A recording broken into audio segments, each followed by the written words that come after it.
नमस्कार, मैं सतवीर। आप देख रहे हैं एसवीर सिंह लाइव और इस समय मैं टीकाराम मंदिर पर मौजूद हूँ। जैसा कि मैं अपने चैनल के माध्यम से आप सब लोगों को अलीगढ़ के मंदिरों के बारे में बता रहा हूँ। इस मंदिर की नींव साल 1936 में प्रसिद्ध उद्योगपति लाला टीकाराम जी के परिवार द्वारा रखी गई थी। उनकी धर्मपत्नी श्रीमती विद्यावती जी की अयोध्या के कनक भवन के प्रति अटूट आस्था थी। लगभग 10 वर्षों की मेहनत के बाद 1946 में बनकर तैयार हुआ यह मंदिर अपनी नक्काशी और आध्यात्मिक वातावरण के लिए अलीगढ़ के लोगों के बीच कनक मंदिर के नाम से भी जाना जाता है। अब आगे की कहानी जानने के लिए चलिए राजू पंडित जी के पास चलते हैं। पंडित जी, टीकाराम मंदिर के पीछे क्या कहा?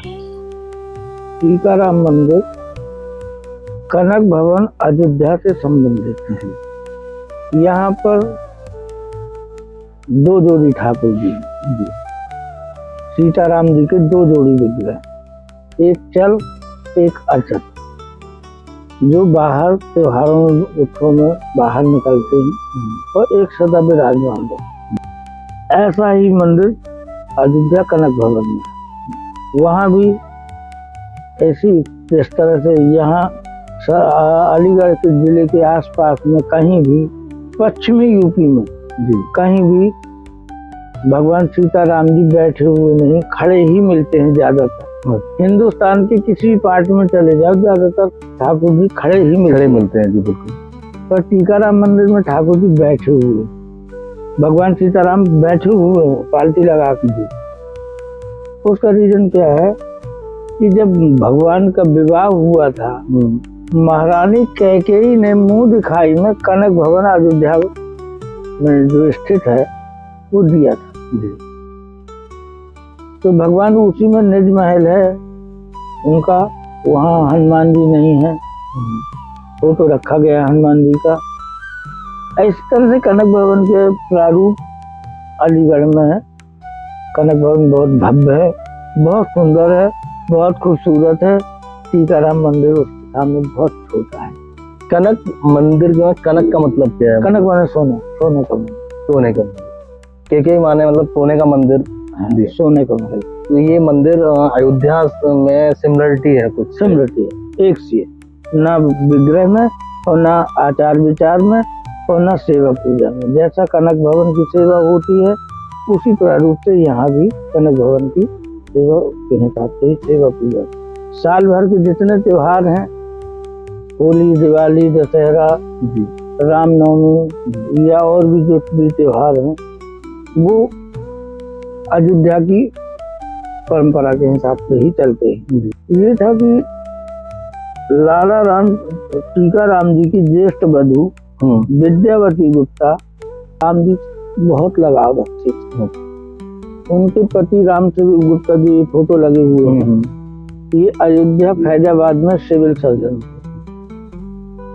बहुत साल पहले, तो वहाँ रहते थे। क्योंकि विद्यावती गुप्ता राम भक्त थे तो निरंतर फैजाबाद से अयोध्या गाड़ी से जाया करते थे। अंग्रेजी हुकूमत थी। कैप्टन रामस्वरूप गुप्ता या डॉक्टर रामस्वरूप गुप्ता, वो ज्यादा भगवान के प्रति रुचि नहीं थी। तो हैं तो निवासी अलीगढ़ के ही, ये तो डॉक्टर थे, सिविल सर्जन थे वो फैजाबाद में आर्मी में, तो वो वहाँ रहते थे। तो चूंकि अयोध्या नजदीक है फैजाबाद से, 10 किलोमीटर का फासला है, अब 1 हो गया है, तो वो वहाँ जाया करती थी। उन्हें एक अच्छे गुरु की तलाश थी। तो हनुमत निवास में स्वामी रघुनंदन सरन जी से मुलाकात हुई और उन्होंने राम मंदिर की ही दीक्षा वहाँ से लिया और वहीं से उनको ये प्रेरणा राम भक्ति की मिली। टीकाराम जी ने खूब मना किया कि अलीगढ़ रहो, पर वो अंततः अयोध्या में ही रही। और अयोध्या में रहने के उपरांत उनकी ये हार्दिक इच्छा थी कि लाला जी कनक भवन के ही जैसा मंदिर बनवाएंगे तो मैं अलीगढ़ आऊंगा। तो लाला टीकाराम जी ने इसकी नींव रखी। क्योंकि वो आर्य समाजी से, मूर्ति पूजा के उपासक नहीं थे, तो मंदिर नहीं आए, ट्रस्टी हुई थे और टीकाराम मंदिर बना 1940 के दशक में। तो टीकाराम मंदिर की स्थापना हुई। अंग्रेजी हुकूमत में मंदिर बन चुका था। 47 में अंग्रेज देश आजाद हो गया उनके बाद में ये टीकाराम मंदिर में साधु महात्मा संत सेवा आदि सब होती रही और हो रही है। जी।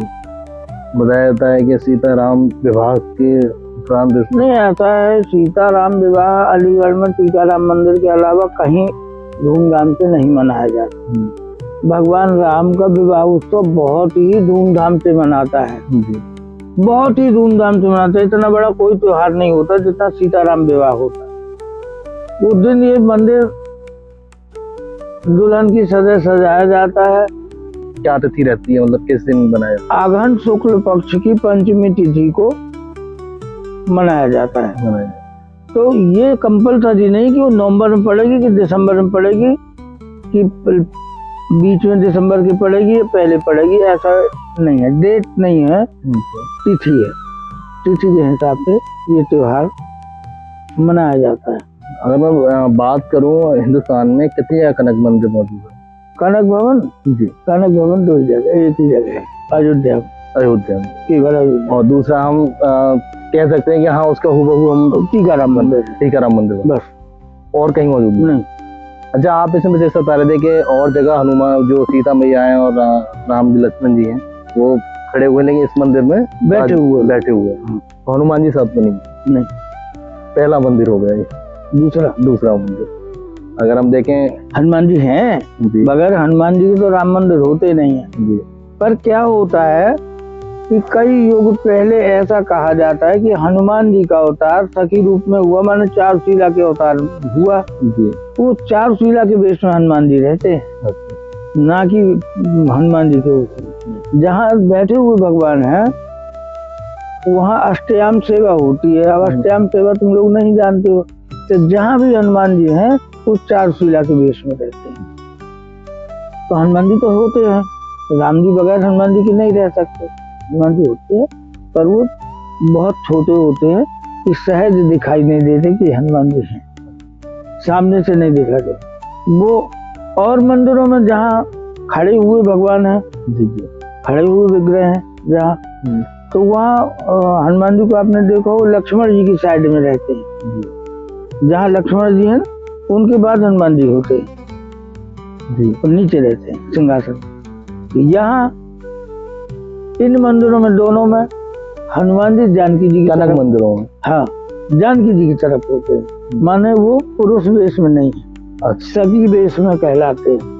तो इसलिए हनुमान जी तो होते हैं, पर उनका रूप अलग होता है। अच्छा, जानकी मैया की सखी के रूप में, मतलब हनुमान जी का भेष क्या कह सकते हैं, उनको बदल दिया गया है। तुलसीकृत रामायण में तो नहीं है, पर और रामायण जो है, रामायण सतकोट पर, उनमें जो है हनुमान जी का चार शिला अवतार हुआ है। तो चार शिला के रूप में बनाया जाता है। तो कनक भवन में चार शिला जयंती होती है, हमारे यहाँ भी होती है। अयोध्या के प्रत्येक मंदिरों में चार शिला जयंती होती है, पर और जगह नहीं मनाई जाती। हनुमान जी का जन्म मतानुसार दिवाली के एक दिन पर, छोटी दिवाली के दिन होता है। अयोध्या में जो उत्सव, बनारस में जो उत्सव है, वो हनुमान जयंती छोटी दिवाली के दिन मनाई जाती है। हमारे यहाँ लोकाचार में हनुमान जयंती एक मास की पूर्णिमा के दिन मनाई जाती है, रामनवमी के बाद। अपने मतलब टीकाराम मंदिर की बात कर रहे हैं या कनक मंदिर की बात कर? दोनों मंदिर। हमारे यहाँ जो हनुमान जयंतियाँ मनाई जाती हैं वो दिवाली के एक दिन पहले मनाई जाती है, छोटी दिवाली के दिन। उसी दिन ध्वजारोहण होता है। और मंदिरों की मैं नहीं कह रहा, मैं अपने यहाँ की बात कर। इस तरह से तो फेमस की बात ये होगी कि उसका प्रारूप बढ़ कैसे गया। जहाँ संत सेवा होती है वो संत अपने आप प्रचार करते हैं, हम नहीं करते किसी का प्रचार कि हमारा मंदिर बढ़ जाए, ख्याति प्राप्त हो। बाकी अलीगढ़ में बहुत से मंदिर हैं, ऐसा नहीं कि नहीं है। सीताराम जी के मंदिर कम है, राधा कृष्ण के ज्यादा है। टीकाराम मंदिर अपने आप में इसलिए ज्यादा फेमस है कि यहाँ अयोध्या से अक्सर संत पधारते हैं। 99% यहाँ ये रामानंद संप्रदाय से आता है। राम जी का प्रचार किया है जो संतों ने आज के 400-500 साल पहले मुगल पीरियड में, तो उन्होंने चलाया है रामानंद संप्रदाय। तो रामानंद संप्रदाय से आता है। जैसे वृंदावन में वल्लभ संप्रदाय है, गौड़ी संप्रदाय है भगवान कृष्ण की, पर अलग अलग संप्रदाय, पुष्टि मार्ग है, इस तरह से 4 संप्रदाय वहाँ है, 4 संप्रदाय हमारे यहाँ भी। तो यहाँ जब भक्त जब आते हैं तो क्या इच्छा लेके आते हैं? अब ये तो भक्तों की इच्छा कि मेरी क्या इच्छा है, भगवान पूरी करते हैं कि नहीं करते, ये तो भक्त जाना है। इसमें मैं भक्तों से क्या कह सकता हूँ कि आप क्या इच्छा लेके आए हैं, दर्शन करने आए हैं, आप लोग आए हैं मंदिर की जानकारी लेने के लिए आए हैं, तो मैं मना थोड़ी नहीं करूंगा कि आप क्या इच्छा लेके आए, भाई ये इच्छा पूरी नहीं हुई जो हो जाएगी, ऐसा नहीं है। भगवान का जहाँ दरबार होता है तो भक्त आते हैं, कुछ दर्शन करने आते हैं, कुछ अपनी मनौती मानने आते हैं, कुछ भगवान से कुछ कहने आते हैं। अच्छा, विशेष दिन बात करूं मैं, यहाँ पे भक्तों का तांता कब लगता है? मंगलवार शनिवार ज्यादा। मंगलवार के दिन भगवान का जन्म हुआ है, 9वीं तिथि मधुमास पुनीता, का जन्म भी मंगलवार को हुआ है। भगवान श्री राम का जन्म भी मंगलवार को हुआ। ये तो तुलसीकृत रामायण में लिखा है, बालकांड आप पढ़िए, राम जन्म के पहले उसमें लिखा है सबको, वो पढ़िए। रामायण का नॉलेज आज के बच्चों को तो है नहीं, ना उनको पढ़ाई जाती। हमारे यहाँ की संस्थाएं जो है क्या हो गई हैं, कॉन्वेंट स्कूलों के ऊपर ही, उनको हिंदी के विषय में कोई जानकारी नहीं, ना वो संस्कृत पढ़ना चाहते, वो इंग्लिश के अलावा कुछ जानते ही नहीं है। उन्हें यही नहीं पता है कि राम कौन है, कृष्ण कौन है। आजकल कलयुग में अनेक प्रकार के धर्म चलते हैं, बच्चे गुमराह होते हैं। तटस्थता नहीं कि भाई हमारे जो परम श्रद्धेय सीताराम जी हैं या हमारे परम श्रद्धेय श्री कृष्ण जी हैं, ऐसा लोगों में अब वो नहीं है। अब वो खाने में भीड़ लगने लग गई। अभी कुछ दिन पहले ऐसा क्यों पंडित जी, ऐसा क्यों भीड़ लग जाता है? ये सामाजिक बुराइयां हैं। परंतु तुलसीदास जी ने उत्तरकांड में लिखा है कि लुप्त हो सद ग्रंथ, रामायण में उत्तरकांड में लिखा है कि सच्चे ग्रंथ लुप्त हो जाएंगे जिनको हम जानेंगे नहीं, और नए नए ग्रंथ चालू हो जाएंगे। अभी तो नहीं, आप इसको मानो, इसको ना मानो, क्योंकि हम धर्म के विषय में ज्यादा बच्चे जानते नहीं। एक जगह डॉक्टर हनुमान जी हैं, एक जगह लेटे हुए हनुमान जी हैं, इस विषय पे आप कुछ कहना? ऐसा मान्यता ये है कि अब हम डॉक्टर हनुमान जी के पास में, भिंड मुरैना के पास में डॉक्टर हनुमान जी, इसलिए आप मुझसे चर्चा कर रहे हैं। तो ददरउआ धाम कहलाता है, एमपी में भिंड के पास में। तो वहाँ आदमी गया, और जिसको संत महापुरुषों को कुछ सिद्धियां आ जाती हैं, चमत्कार कुछ हो जाता है, तो उन्होंने कहा हनुमान जी की कृपा से तुम ऐसे हो गए। तो उन्होंने जो ठीक होके गए, भैया हम तो ठीक हो गए, और ये हम हनुमान जी तो डॉक्टर हो गए। तो नाम प्रचार क्या हो गया? डॉक्टर हनुमान जी। मेहंदीपुर बालाजी में वहाँ प्रेतों सिद्धि है, प्रेतों की भूत प्रेत जिनको लग जाते हैं, झड़ाने जाते हैं, तो उनको क्या कहते हैं? प्रेतराज सरकार। हनुमान जी तो एक ही है, पर जहाँ जगह विशेष की जिस जैसी तपस्या होती है, हो करते हैं संत महापुरुष, वो जगह उनके नाम से फेमस हो जाती है। बालाजी भगवान सीताराम जी विराजमान है यहाँ, पर ये कहते क्या है? सीताराम मंदिर।